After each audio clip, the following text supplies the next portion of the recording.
Father, we thank you for your grace. We thank you for your blessing. We thank you for your hand of protection upon this ministry and upon our lives. Speak to us tonight. Instruct us, correct us, and empower us for the glory of your name. In Jesus' mighty name I pray. Amen and amen. We may be seated. Thank you. Praise and worship. Amen. Amen. Tena mwana nasulinga na titsikame wakitipale so titsikame if you know you know. Regaitile megezi washumile somali every woman and man of God in the house mwari wakitrenya mwari wakichekete wakugolese youth inzwa kugamuchirwa na baba na mai inzwa kugamuchirwa tare ndivereke shoko la mwari kubva kubuku ya Mark chapter 4 from verse 35. Mark chapter 4 from verse 35. Mark chapter 4 from verse 35, and I'll read. That day the evening came, and he said to his disciples, "Let us go over to the other side." Leaving the crowd behind, they took him along, just as he was in the boat.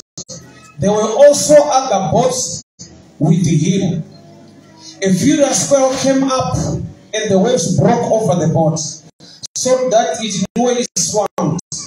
Jesus was in the stern, sleeping on a cushion. The disciples woke him and said to him, "Teacher, don't you care if we drown?" He got up and rebuked the wind and said to the waves, "Quiet, be still." Then the wind died, and it was completely calm. He said to his disciples, "Why are you afraid? Do you still have no faith?" They were terrified and asked each other, "Who is this man? Even the wind and the waves obey him." I'll skip later to Hebrews chapter 1, verse 14. Are not all angels ministering spirits sent to save those who will inherit salvation? I'll repeat again. Are not all angels ministering spirits sent to save? Sent to save. Are not all angels ministering spirits sent to save? Mwari wakuti kushukura. Regarding the story of Shoko, message andinayo. A quite strange title. Yandrikutire ngakumutsa Jesu asimuka munaJesu. Saying about this title, ndikona kuti vadzidzi vakamutsa Jesu asi Jesu haana kufara kuti maite mandimutsa nokuti ndinemi I'll help you. Jesu akati there's something wrong with you although you are with me. Akati yekundimutsa inyengo yakanaka but iri palowa level dai maiziva kuti unani uye mune ability yekuita sei kana muine. So vanhu vakamutsa Jesu haana kufara akabva avapa a question kuti sei musina kutenda, why do you still not have faith? Which means kana uine faith there's a level yokuti you don't raise him up aumutse. Ndozvazvirikureva Jesu anopa vanhu mhosva yekushaya kutenda kureva kuti nyangwe vamumutsa akanyaradza kuti remhepo ari there's a level of faith yamunofanira kukura kusvika pekuti you don't trouble him. Amumutse tishe mukai but imi nokuti makamuka mukuziva your right as the son of God, mune understanding yamuinayo newamuri kufamba naye, mune zvamunofanirwa kuexercise. Munhu wese akati Simei ane ability yekuti Simei akafarira kuenda kujima akatakura simba akaita zvinoitwa anotosimba. Body remunhu riri designed to grow beyond level yauri. Ichoice kuramba uri palevel yauri nokuti zvinoita kuti udarike ipapo zvako kana kuti zviriko. But problem ndeyekuti zvinhu zvacho zvinoti rwadze.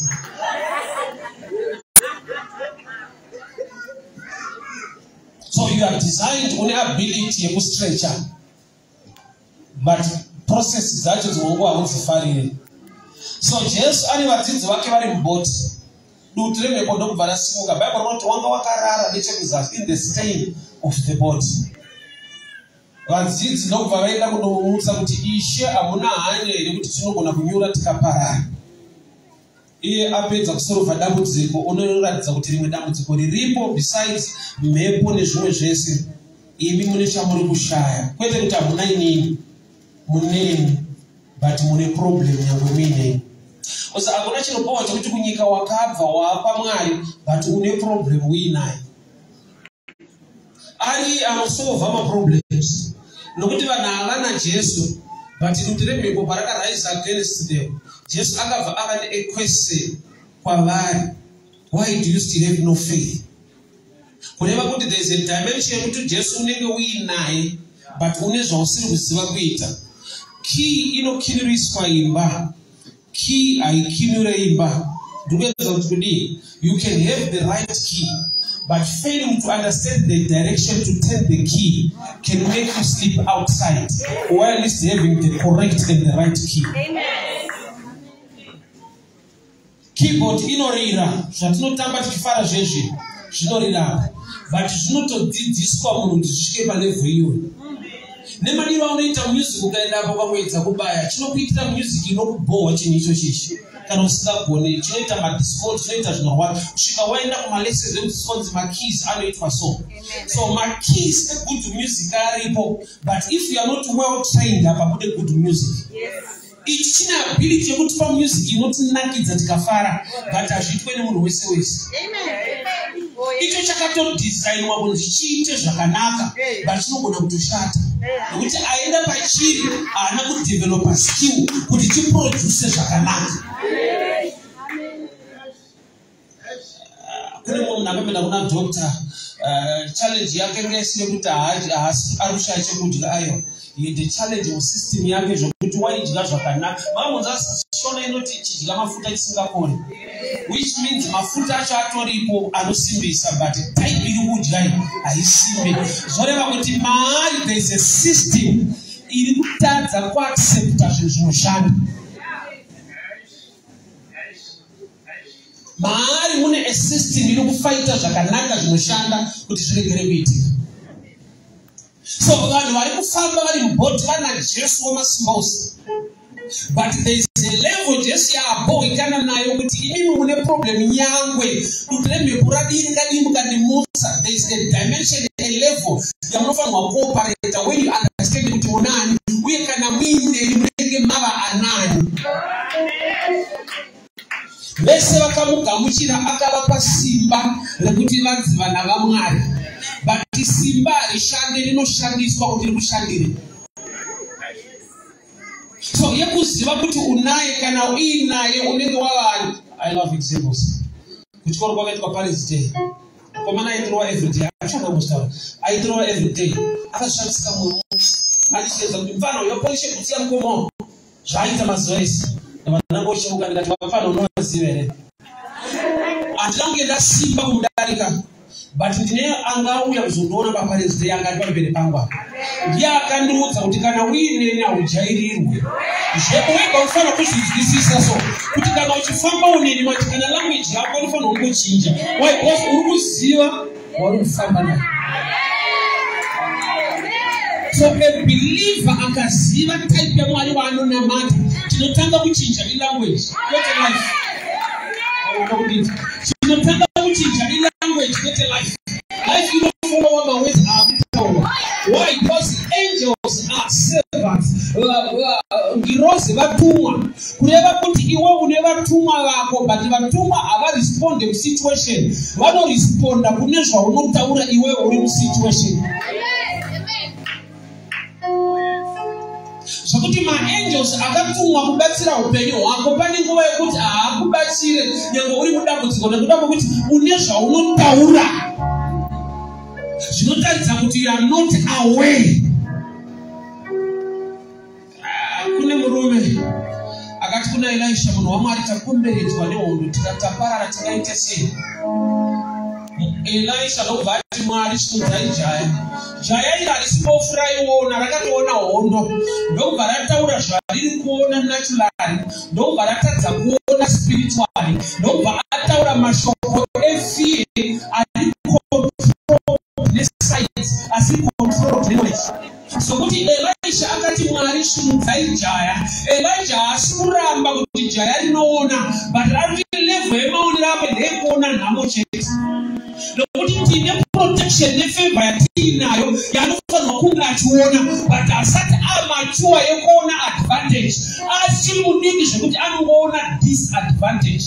Akaona hondo yauya akati munhu waMwari taparara ona hondo yatikomberedza kuti ari palevel yekuona maproblems saka akunamatirwa kuti ainewo palevel yekuona solution ende Elisha hati kuti Mwari chimudzai jaya kuti vatumwa vauye vatumwa varipo but pane ari kutadza kuona zviripo nekuti zvinoonekwa nemunhu aamature in understanding kuti Mwari unomuprotecta sei. So anamatirwa nekuti akanamatirwa nekuti level yekuona kwake inomuonesa nhamo chete. Munhu ava naked garden Mwari vakaita mubvunzo wokubvunza munhu kuti who told you that you are naked? Kurati maonero ako ari controlled neinformation. Ndiani akuudza kuti wakashama? Kureva kuti Mwari vari kuti kune information yawanayo yaakukuratidza nhamo yako. Remember Genesis 2:25 inobva yati they were both naked and not ashamed. Kureva kuti vasati vaita fall into sin vanga vari padimension yekuti nyangwe nhamo iripo vanhu havana kusikwa vaine hembe vakatozotengedzwa. Kureva kuti they were naked before vadya muti but havana pavakakomplaina kuti takashama. Hapana pavakatsvaka kavhariro vakapfeka nokuti vaive vakashama. Why? They were naked and not ashamed. Kusvika vadya muchero. Saka vakadya muchero Mwari vari kuti who told you? Kudya kwangofanana nekudya shoko raMwari kuti matora information inokupai kuona disadvantage nokuti usati makuona disadvantage you were not ashamed. Kuti manga musina nhamo yehembe imi musina hembe. Vanhu vakagara vasina kupfeka but vanobvira vaita problem yekusapfeka. Kusvika vadya muchero wakarambidzwa ndobva vakatora mashizha akapfeka. So Mwari vari kuti who told you? Vanoti ndiani akuita iva vakashama magara vakashama but mune problem yekuti zvamakumva ndozvinoita kuti muone nhamo.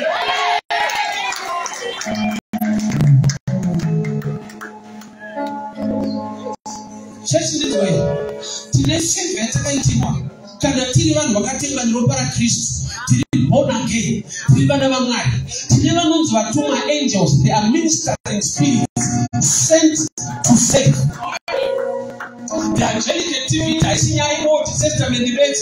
Even in the New there was a time a Passover Peter paakabatwa Mwari vakatuma ngirozi kanouyisa Peter mjeri.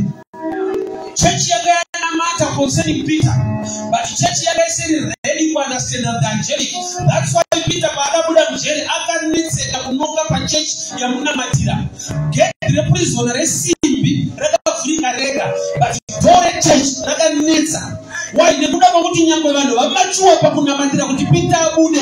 They are not mature to understand kuti the angels anogona kuoperate during that night, during that time. Pakatova nespecial amnesty isina ine kuvhurwa kwemajeri nemagadhi jeri. Zvoreva kuti munhu akasaunderstand the angelic anoita wait too long. Yet there is power and grace for you to make things work now. If the negative world inesha inoita kumanipulate amasystems eshiri vachishanda nezvinhu zvitonga zvitu kana kuti zvishiri nekuti they are just copying kuti there is a spiritual world nokuti kune zvinhu zvisingaoneke pazvinotanga kutoita basa wakagara kuno zvinoenda zvikangoita basa pamutare. So izvozvo ishadow picture yemwana waMwari ari born again kuti nyasha dziri mauri une mazwi aunofanirwa kutaura. Those words they create things in the spirit. Zvoreva kuti kana vadzidzi dani vaiziva simba ravainaro havamutse Jesu vanomuka nokuti vana Jesu. So anga akarara panyaya ndiJesu, anga akarara understanding ndiwo nokuti ndo wakarara pakuziva. Jesu anati kudii pekutanga, let us cross over. Kureva kuti kana ataura hakuna anovhiringa anotadzisa. Kana mhepo ikasimuka zvina basa, unongomira pashoko rekuti we are crossing over. Nokuti God says the Lord. Kana Jesu ati we are crossing over, I'm not worried neduti remhepo. Ndoda kuona mhepo inorwa nezvinotaura Mwari. Kuya kuti mhepo pari kunetsa, you continue to confess the mind of God. Kuti despite zvinoitika, we are crossing over. Mhepo ndinoinewo patitenzi wangu ati ndiri kuyambuka zvakadaro zvakadaro. Ndikama mandinobasa newe. Kana Mwari ati ndinochata pari kuchatika zvakadaro zvakadaro. Mandiyeweka ndinobasa newe. Mwari akati ndiri handisiwe pasi, ndiri wakumisoro, handisiwe kushaya, ndiri wakuwana. Mandiyeye zvinhananyaya ndakumuruka nokuti ndiri mwana waMwari. Handina wakuchachaka kunomutsa, but ndiri wacho ndazomuka manje. Mhepo zvinzwe kuti pane kwandiri kuenda. So Jesu ari worried nevanhu vamumutsa. Sei musina kutenda? Kutenda muri kubva papi pakuandastenda kuti muri kufamba nani? Nokuti kana muchifamba neni munotaura seni, kana kuti kune zvona kuti vadzidzi chavaifanirwa kuita instead yekumutsa Jesu, vaifanira kunomujoina kurara. To prove to you the kurara kwa Jesu is a level of faith. I don't want to see anything chingani doubtise. Kana ngataura I go to rest. I rest upon my word. I rest upon my word. Kana ngataura shoko ndinozorora. Nokuti chandinoziva rine simba. Hakuna situation ingamuka against my word. Saka Jesu paari kurara is a level of faith. I believe the word more than the stone. Saka zvichaitira pakanda zvina basa vazvinotadzise kurara. Peter asungwa ari kuchena. Bible not anga akatorara. Ari pakati pemagadziri akaiswa zvichena. Anga akarelaxa akatorara imomo. Why? Nokuti une zvaanounderstanda. Challenge yatine church in our times, nekuti we don't engage into the angelic. Nyaya yevatumwa haisati yakunzwisiswa. Nokuti tine vanhu vanofunga kuti my angels they are greater than men. And I'll show you the picture. Munhu is greater than an angel. Nekuda kwekuti munhu ane likeness ne-image yaMwari. Munhu ndiye akafirwa Mwari. Vaona kuti munhu atadza, vakaburuka kudenga vakafanana nechakatadza, vakava munhu atadza. Mwari ndokubva amukomba kuti David oidai nogona kutofanana naye nyange atadza. Mwari vakasiya denga vakaenda pamuchinjikwa kundofira munhu, zvokuti David akabvunza kuti nhai Mwari munhu chii wamunorangarira kudaro? Nokuti vatumwa pavakarebel against God, they were rejected. Hakuna salvation for angels. Hakuna ngirozi yakaenderwa pamuchinjikwa naJesu. Ngirozi padzakaramba Mwari dzakanzi judgment day and day, dziri kuenda kuhell naLucifer. But when men sinned, God came down and said, this is my type. This is my type. He carries my image. He carries my likeness. I'm going to die for men. So David wakanesera kuti nhai Mwari munhu chii? Nokuti mukutadza kwake kwese it's who is bleeding. Mukutadza kwemunhu ndini muri kubuda ropa. Munhu atadza but hamusi kuda nemunhu wacho. Hamusi kumupa judgment, muri kumupa way out of hell. Why? Mwari vakaona munhu, vanaona bhuruwa, vanaona type yavo, but the problem yemunhu akazvitarisa anoona ari wemagaba. What are angels? They are spirits sent to those who can inherit salvation. So, as a child of God, we have the grace, the ability, the power to command angels. They work on your behalf, but they respect positive language in according to scripture. Unga confess a negative against the scripture, the angels will not stand for you. Why? Because my angels are under the command of the word of God. Kana shikadi, gona kutaura zviri positive. Nokuti unehondo yakamirira a positive minded commander. Kuna angels are ready to stand and work with you. masikati walipo wasikizwa the angelic team with assumption kuti panenda kuchiti chiparidza. I don't call people to come. I just get into the prayer. Tinongopinda prayer ili pasidoti Father, I command the ministering angels to gather people to this place. And this what wanaona vakupi vanoshed wanani. Ele tikoteza vano vakunza ni magao ya sei paroti but vano ndaingo fura but I don't go to the kankomira 2 minutes. 2 minutes is gava 2 hours. And this is what is no pharmacy and people are business. Lake asina kuinga church nekuparidzirwa anonogara pasi kotsvaga pekunyora manotsi onzwa kuti Mwari vari kutaura. But one thing I understand ndechekuti Mwari pavakandita an evangelist vakandiita a flame of fire. Mwari ndobva vatipa vatumwa vanova ministers sent to save. Zvoreva kuti ndikagona kutaura the positive, ndikataura pfungwa yaMwari, angels will not rest. Why? Because basa ravo vanotodziva messenger. Mutumwa anotumwa ukasamutuma haende. Kana une vanoka savatuma kuna kumashopu kunendwa vanotonameka noti uyapano ndinopinda zvakati. But the problem yedu ndeyekuti vana vekutuma unao papiri kuti ndoita ndege inotanga chikoni yedu wakapiwa vabatsiri. So my angels, they respect a positive commander. Every command you command my angels in command number one thing asimuka uchene wako that they are ministers to those vakainherita salvation. Kuneva kuti right is salvation. Do you know inokupa a right to command?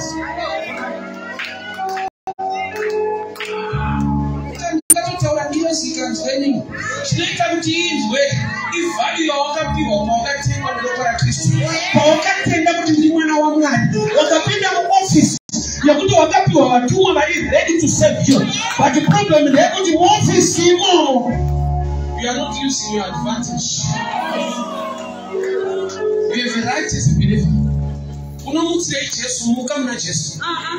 Unomutsire iye pakutorara anozoti ndinewe ende kana nini iwe unoziva kuti unani ende unoziva kuti ndati kudii satasimuka pano ndati we are crossing over. Saka iwe ukasatenda shoko rangu kuti une mhepo rinokutambudza ndakuda munhu anotenda shoko rake zvokuti mhepo haisi nyaya.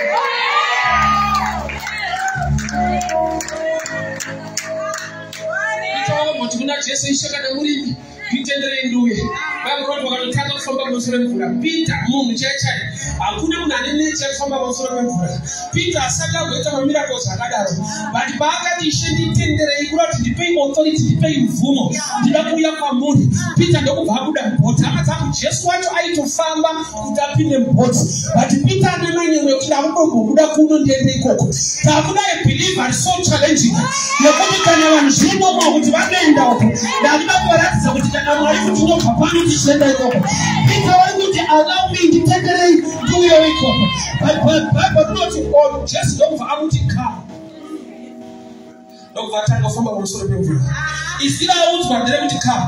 Izira kuti come rine problem one. Ukasvika pawashedzwa harichaexista. You are already there.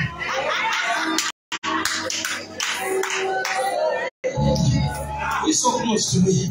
Just come, man. We are even there. Is ready to come. Can I not tell you so Peter alifamba upon the spoken word. They would come. Saka shoko bali level shoko ramuziva bali no compare. Bali zotanga kurwane. Ndekuti zvinofana wakutadza kurwane ndekuti une level shoko riri maoni. So bakanzi kama akauya akatosvika. Bible noti ngokubata mhepo anoiona sei. Nakuti shoko bali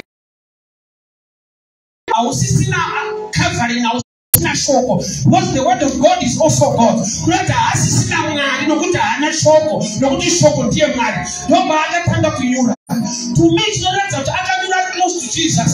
Haana kushedzera chimwe chinhu akati Lord help me. Jesu akatambanza ruoko akamusimudza. Kuleta life iri kunyura. Kwete kuti unonamata but unokaomuenda. Life yako iri kutonyura when you are close. In a way kuti you are close but according to the word you are still very far. Nekuda kuti shoko raoka tenda ndonokusastera. Shoko rakuti kamwe kangomira kushanda. Wakutoda another way. Saka pakuna mara tichiti give us today our daily bread. Kuyaudi chanezulo chinoguma nenzara yenezulo, but ndinenzara yanhasi inoda futi chingwa chanhasi, ndine challenge yanhasi inoda the word of today, ndine challenge yanhasi inoda shoko ranhasi. Saka shedzi vakauya asvika Jesu vakatanga kunyurira pa. Hakuna chinorwadza chekunyura uri pari. Because hatina advice rinokuudza. Advice yekuti uya kwari ukandopandii but asisita. Inyaya yekuti uri pari but une shoko rapera mauri. Kabarotadza akatanga kuona mhepo. Ndichandosiya mhepo haioneke. Chinooneka ma-effects emhepo. Pakaita mhepo panzapa unoziva nekuona miti ichitasetabasa. Uzoti paine mhepo. Mhepo haioneki but unoona ma-effects ayo. But Peter wakasvika palevel yekuona zvisingaonekwi.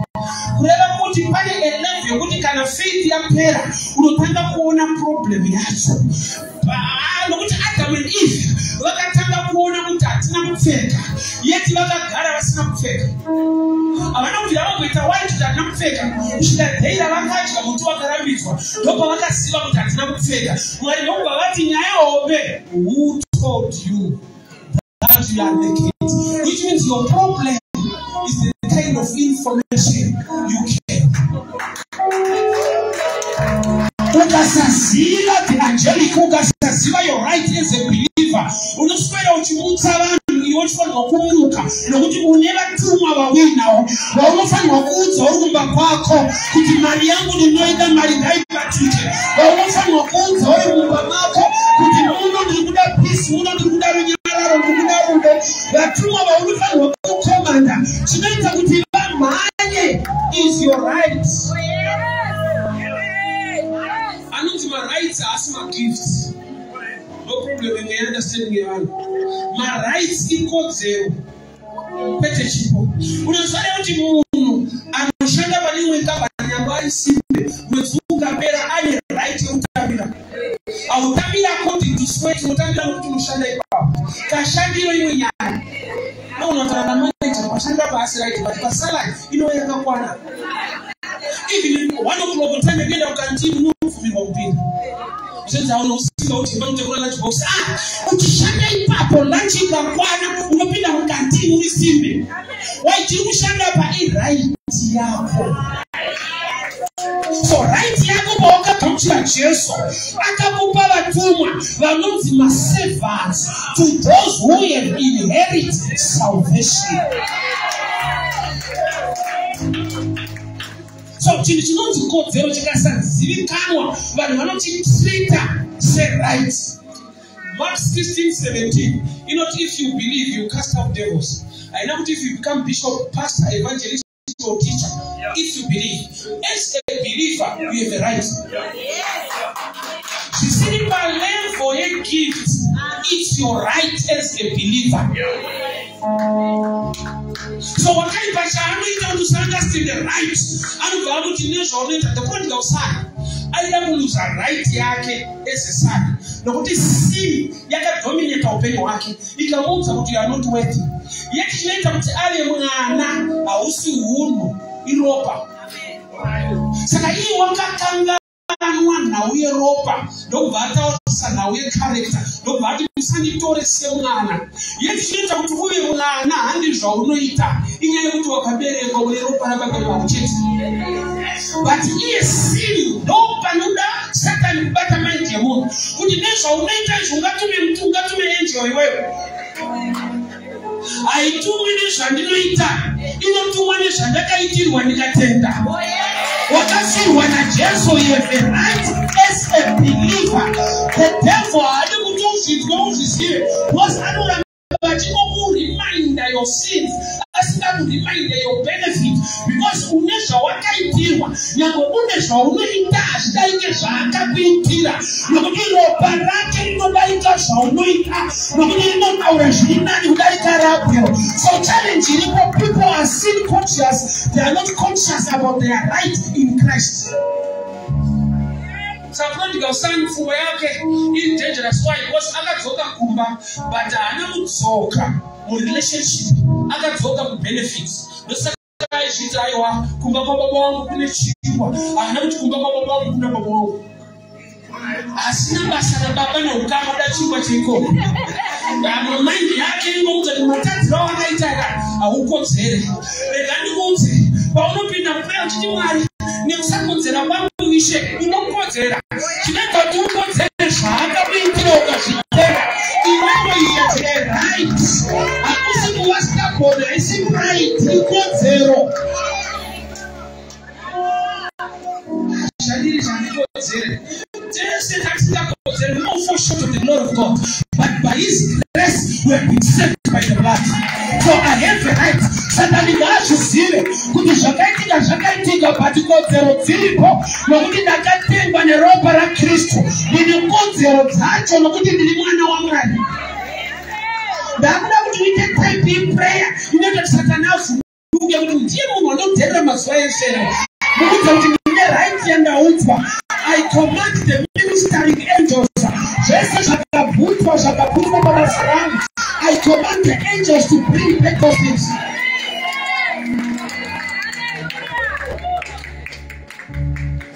You understand the right. I don't know what right. It's what. Now you can have data. Sometimes one child is here. That's fun with them data. What's with them data? Probably look at some left. It's a woman. I eat bucket. I know it. Except when you have a promise for the gas bishop. So Satana knows what you can have. That's what you now what chichakaitika akatamusha zvakaaitirwa akainozai ishakana mangu yangu babo ilimundira ngaire kata mtangaza imatira ndaita ndakuda kuti ropa renyu rakaineni kata kuti mungu wangu zvakabata asi kuti ropa renyu I've got the right kana imatira ngarira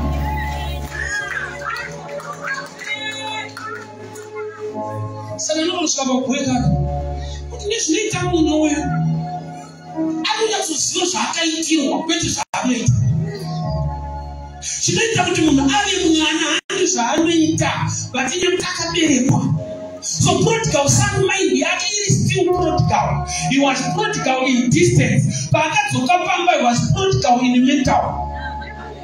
That's what the church is today. Haisi kule na mwari padhuze iri kule pakuziva pfungwa yababa.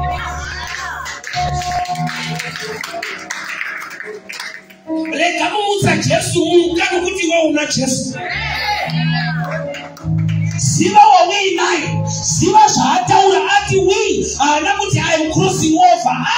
Kwana munyaya ataura, inzwa chirungu chaataura, let us haana kuti I am crossing. Asi kuenda ega, haana kuenda newe. Paakaenda pakuchitika hasi kuita zvake. Anoita zvako. This is samataura aita. Ati let us cross over. That we can cross over. Ati shipie mbele njiro. We can cross over. Ati shipie business rato. We can cross over every challenge. Ati kudakula kukanewe. Asi kukangusi. Akusiye. I will not leave you nor forsake you. Jesu anamoti I'm crossing over. Kana rwasizo yako zata ataura mashugani nyuza. Ataura utana kwenda hiki. But wakatangana kuti tutenda Jesu. Saka ataura nda kukopa zvari. Rarai. Ende mutire mepo. Nemvura zvinenge zvinotosiya. Wo zvakatanga kunetsa vakashimura kweta akarara.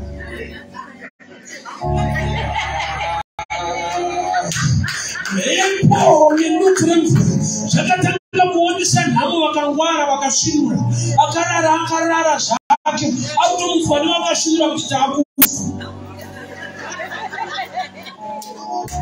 vadzidziswa language yavo what don't you care amusi hamuna hanya here kuda kuti ari kuti munogona kupona patogona kufa nekungwara kweso why because tinokuziva kuti mune zvamunogona kuita but type yenu ingatitsvira tsisi Jesu nokubva anyaradza rutire mepo ndokubva ati nenyanda kutaura nemamona sei musina kutenda vanhu vana Jesu havana kutenda zvinoita Kuwai check your belief autori pano but uri pa level kuti mwari vanokudzira kuti si usingatenda kutenda kunenge kuenda kuchurch vanhu vana Jesu mubhoti vopiwa mhosva yekuti sei musiri kutenda pane kuita zvinhu nekuti unozvifarira temarizedza kwawanda sei munhu achiya kuchechi mumwe anongoira kuti kure saka panotaurwa shona ndipapa anopindira shona speaking church. God is saying, the people who Musa, the person, the church. It's still a fun that I did a church to the end of the great. I did a big. There are no many police who do not of church out is that. And I did a Satan. What if? There are street who got to go off at church. Because remember what you said, guarantee Saturday Sunday morning. In the so they could keep up with you.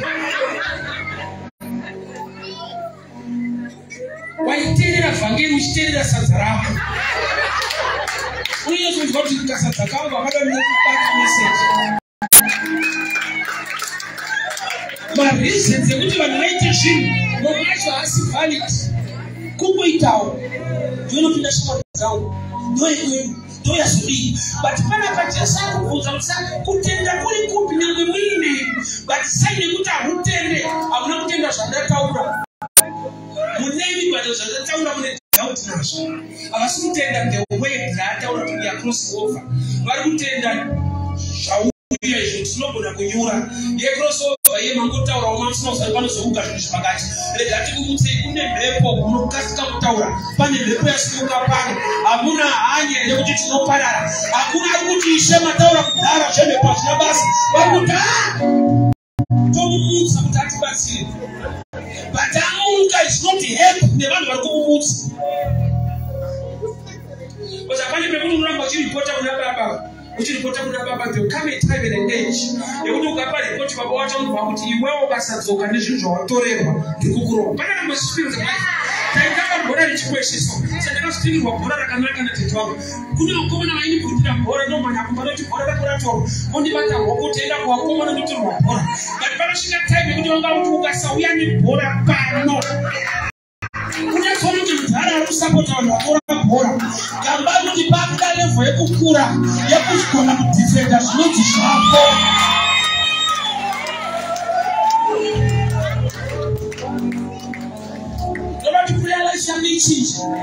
If kumbira isvike palevel yekutuma vatumwa yekuisa macommands madeclarations nokuti Bible rinoti kudii you shall declare a thing and it shall be established.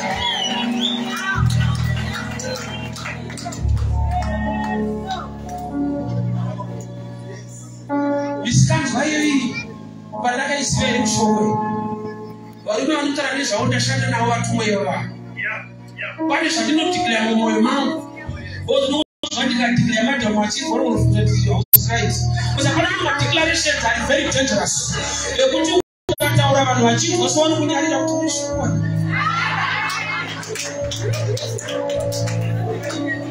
sabhabhori chiri kana maunamata pindai muvhare dho kuitira kuti movhara vamwe vanhu vose vakazvinzwa vanokuchallenge vanokuisa kundano repasi kufataiwaka totamata hedu but you believe God for a house, you will wrote in that. We wait on no manipulation. Yet we don't walk by sight, we walk by faith.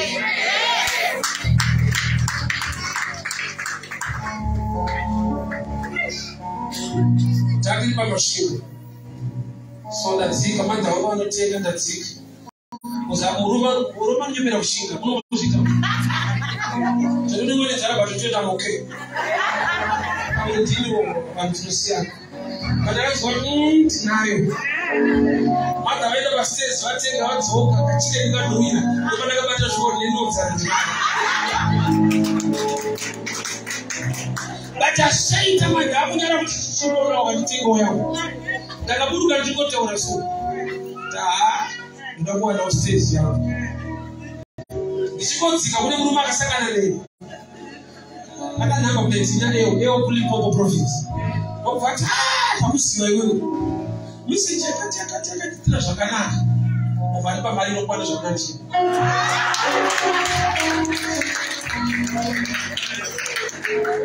Ndambokurosa nepangari. Akakundomonesa ndikadzokera mubasa. Pandakanzwa nzara ndikazodza ndakuda kudya. Zvakaita kunoudza kuti tyisa munhu.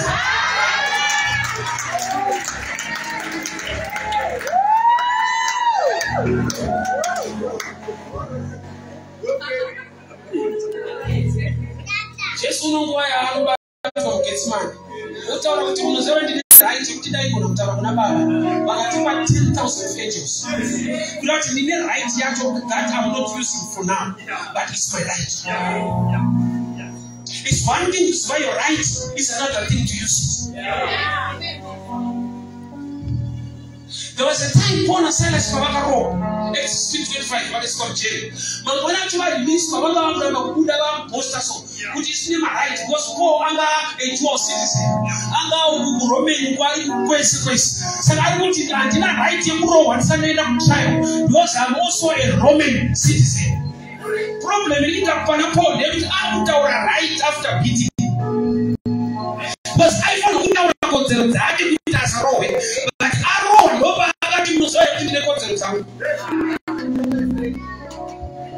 When you know your right, I can only right to mira.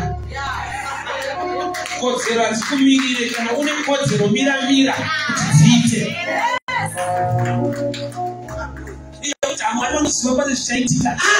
You can walk to see what you want to see now. I do the declare a weight and it's a will established. Just have a problem why because we are crossing over. I am crossing over. But my better needs in what so can we tell them to not to die? So I will be join our side. Whatever the boats were following. But maybe I change you that by Jesus said. Why do you not depend on just funny type business? Jesus. And even the other boats were following. I did not want to challenge the other boats. Varimo wanted not Jesus, nobody would shame out Amuna Hangay. But that time I want to let us, another time crossing over. Let us taste and the other. But I will look for one of the so far as he don't have a challenge. Look at the bar. Here, Peter, no Baranaki. Pale for Yapa, but only shoom the good for you. I know which I imagine which I never asked to make up a rest of the fire. Oh, the Ganyard is able to get an how do you want to spend it? What was on the situation? Look for what was happening to teach. I couldn't make a lot of one going to police for I was going to take a step with 2 teeth. Kajabu this. Was a Kuranga Nipuata, Shanasia. When you reach in what I didn't go at the moon, I stopped the money. There's a better way to learn than determine what will be some life. It's high time you exercise your rights as a child of God. What are angels? They are ministering spirits sent to save. Who sent for Jehovah? Who be the Babas of the Hutuana Boston? I read my ministering angels. But another language, I would even a minister with a beggar. They are sent to save. Kureva kuti munhu akadzikisa right yake ane matauriro anotaridza vatuma kuti munoziva kuti tiripo uye tine basa redu. Saka Gehazi paakati Ishe takomberedzwa nehondo, Elisha akati Mwari svinudzai jaya. Jaya parakaona ndoparakachinja mastatement kuti vari kwatiri manje. wakawanda magara makawanda vanokuya izvezvi magara kuri vazhinji une nyasha zhinji dzakakukomberedza vanokuti meso ako asati akuona zvemweya ari kuona challenge haasi kuona solution. Exercise your right. Unomutsirei Jesu, unomuka munaJesu. Haisi time unomumutsa kuti mukai une problem yaitika. Nokuti paakugara mauri greater is the one inside than the one in the world. Satan nganzwa atinoti dangerous prayers. Nganzwa mastatement ari dangerous. Ekuti anotanga amusora rubudza madhimoni kuti munhu ichi chikuitika pari. Muri kunzwa rafu yarikara against isusu. Nokuti munhu tengo munitika kuti hey aibhatiza. Abatika kuti hey arubhati hey. Chii chapinda mari. Wasakapari pekuti kuchikora kwedu kune kukomana aivhunzira zvoti takafundzira kuti arorova for a long time. Anani mashoko ari powerful. Zvabara tonojenga kudii pakuti chinorova. Vakazoereniukama pachikoro.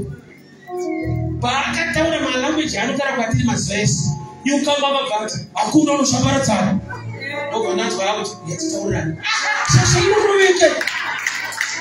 Kavhunzirwa ngorifa irovi shasha.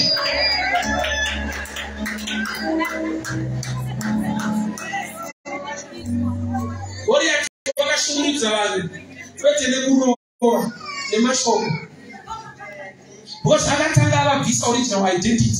Aiti varanda vaSauro, servants of Saul. Yet they were not servants to men. They were servants of the Most High God.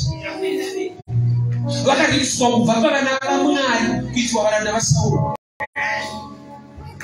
To a level kuti naSauro wacho anga akukomba language yaGoliath.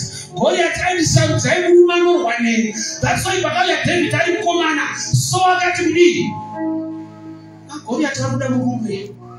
You are still a boy. Do you know to my challenge ukagara maari for a long time? Anokupa culture, language netradition. Zvekupota uchitaura zvine disadvantage. Vanhu mabere budzi vanga vakatserwa kuti unotaura muchiti unclean, munoshedzera kuti akasviba kuti unclean, so that vanhu varegere kuva close to you. Yet chavari kuda mumind is to be clean, but they were trained to say what they don't want for a long time. Namu pachayo inokupa culture, inokupa language.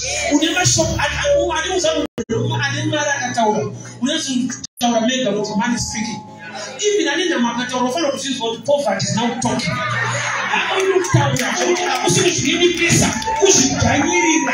Why for a long time I kept telling them to remove Jai.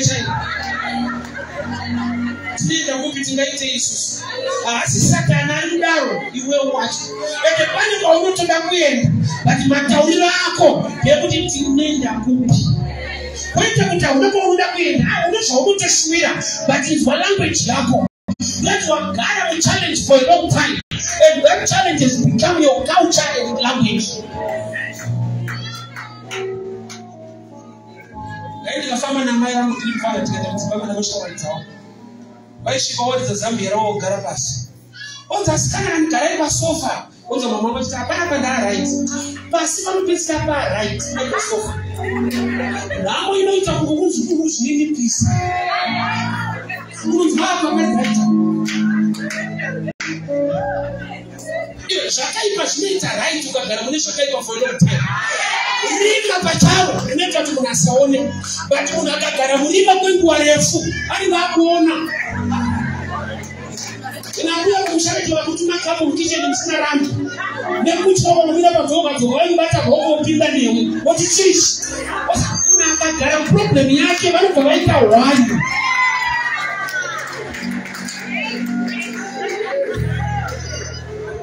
Tinelani ukuta asi devil aku fighter. Your own mouth is all downfall. Somebody enda ndako tanachitarusa. Pastor huyu ataka msaidie what verse was speaking. Yes, even in the Bible. Kule verse is saying kumparisa kwa Kristo. You don't believe. Sibe. Enda kuuchu, kwenda kuchurch, kwenda prayer. Kwenda all night.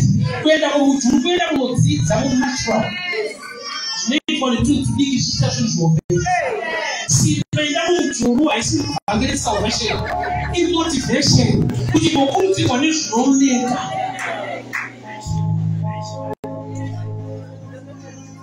vanhu ngavakudhaute usazvidhaute, vanhu ngavakumake usazvimake. That's why Bible is teaching vanhu kuzvida. Ida mumwe wako sekuzvida kwaunoita. Kureva kuti kusazvida kuti mweya uchida. Ukaona zvatonyorwa kune vanhu vakazvimaka. Saka kunyozi dzakatumwa kubatsira nekusevha upenyu hwako dzinotamba hatina bhosa.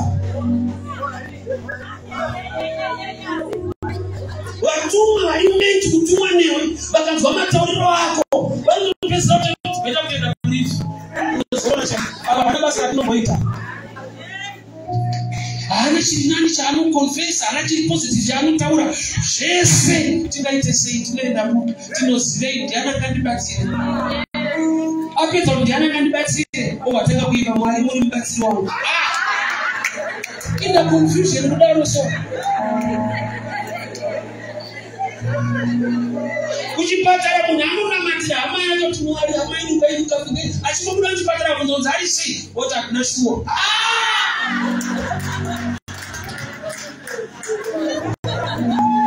Aumire Satani kuti abate prayer yako pachako uimene yozvaunoita.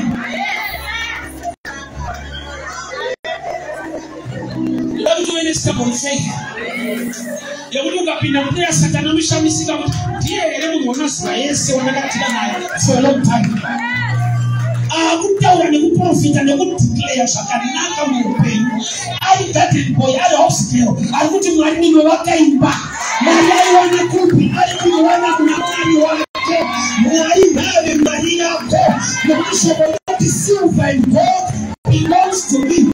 Not kana kupendi kune mari ndeyawo, but yako iri muna Mwari wacho.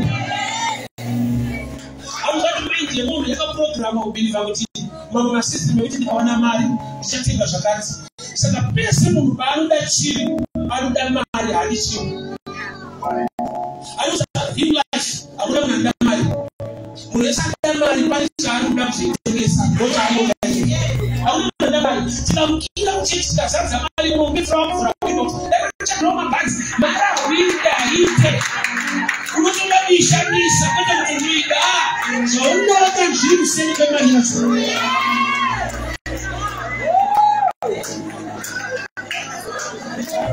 Saka chechi inonoka kukinura kuti pita apinde. Vozvinyange priya vaita, but havatende vatumwa vanogona kuenda mujeri pakati peusiku vakanokinura munhu akabuda. Vaikuti nyange tanamata pati magadheni vanovhura kuseni. Saka tinoti kuti vanonoke kuvhura, havana kuvhurika pakuandastenda the angelic. Get ready for a blessing in season and out of season. Mamaka mamiro zvinhu. Ungavatuma wakamudzwa neMwari life matter. Wakipari pakati pamwedzi can still be blessed. Blessing yoenda ichine chikuita necalendar netime. Bible richiti God is good all the time. So kunaka kwaMwari munguva ngakuite zvinhu. Usamusta Jesu, muka muna Jesu. Muka, you are content muka. Amen. So Jesus was worried. Saying nothing. Why? Because can we name more of our believers? I've given you angels. Speak away. Amen. Because my angels, they can be anything that you are looking for. Amen. But to my Orlando, I was saying, Munaya can Cocorera. I will shine on the family and the views or stuff with later. Yes. But I can't have one gram range. Maxima and some Pura. What can one bad don't buy a source of water. Maxim and one chap you are. I was not out to one way. I have a blessing with your Pura.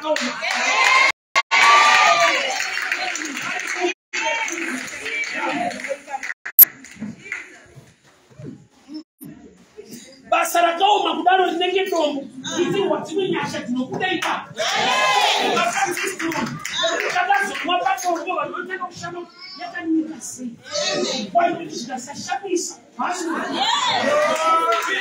shabisa kwa dano. Manzi batombo. Yeah. Iwo zazvuta zvaibva kupi? Kumvura kunobva fish. Yeah. Mana background ibaba vakatarisa mafa vakaona pane makeke. Mafa aitekeke. Yeah. But something frosted like a cake appeared on the ground. Yeah. Kuna matamwaranja shamiso. Akakupa vashandi vako. Varanda vekutuma. Why? Because you know American growth. That information you trust pana mwari chipiwa vanhu. Imwe yacho inopiwa ngirozi. Ngirozi ikazwana information here inenge tori surprise. Why? Nokuti mawives in Matthew chapter 2. Vakati kuna Herod tabatinga ikuru.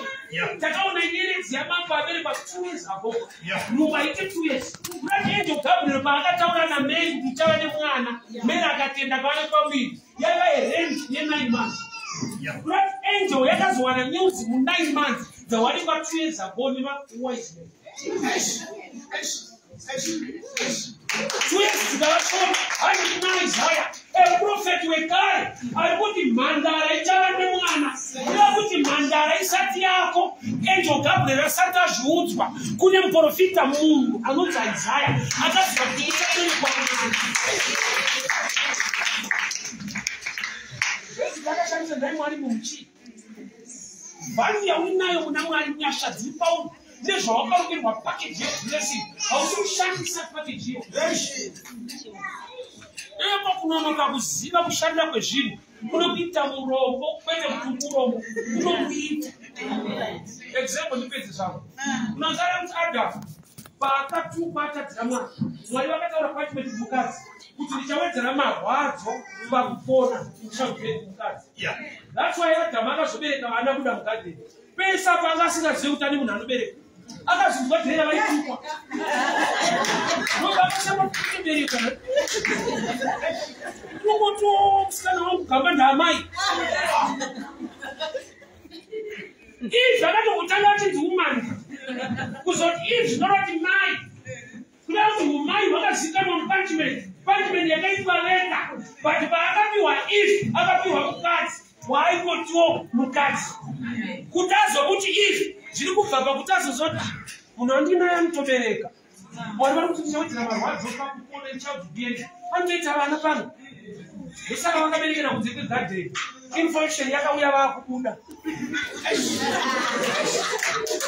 Kusaziva kunoita kuwe murombo from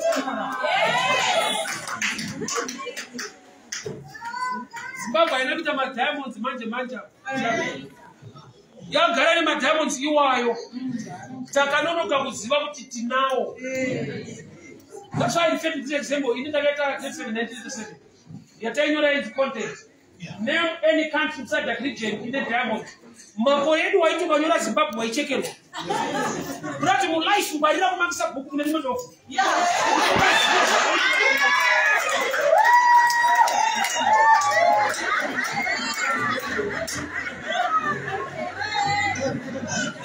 Pascal ndona senda simukira ndikabudera zvingaitera komana. Kupundana kwedofo. Nokuti Mwari vakakusika nechavakakusikira hazvizivo. Ino uchida kutsvaga information yelife yako kuvanhu.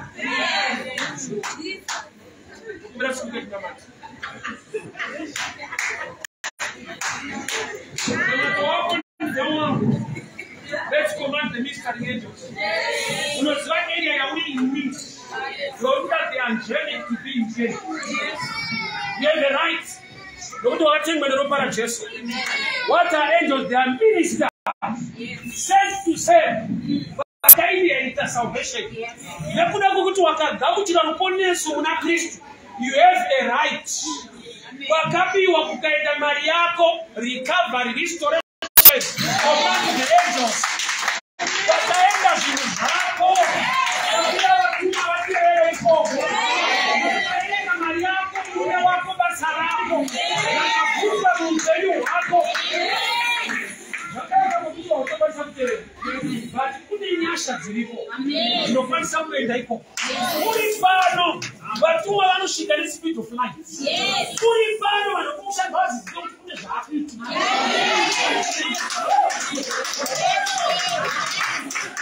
I want us to pray. Let us begin to pray. Father, we thank you for your word. We thank you for speaking to us. Vashinda mwanyeti makati pasogero mnati. Vesa wakamuka uchiranga wapasimba. Makati wae right, makati pakote. Ina kutera maneo manu. Chaka kukutwa, chaka torma, chaka biba mungeni wamana koma na manasma. I command the ministry angels. I command the ministry angels. I command the ministry angels.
Amen.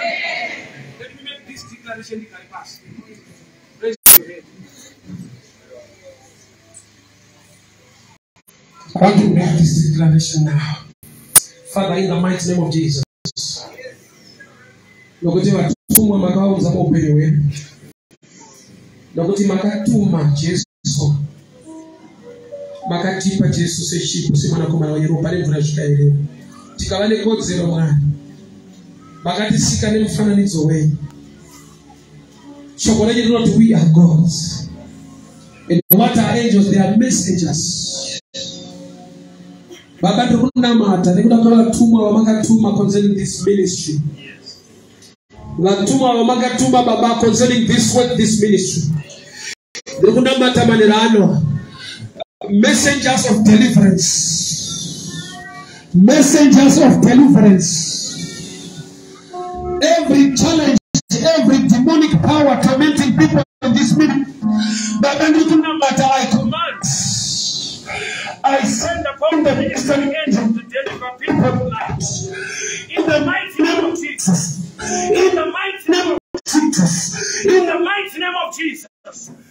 Every challenge, every blockage, every plan of the enemy.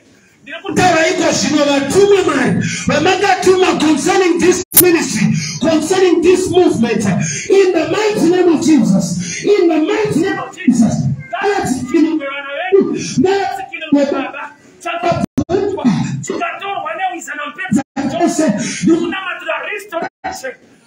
mighty name of Jesus.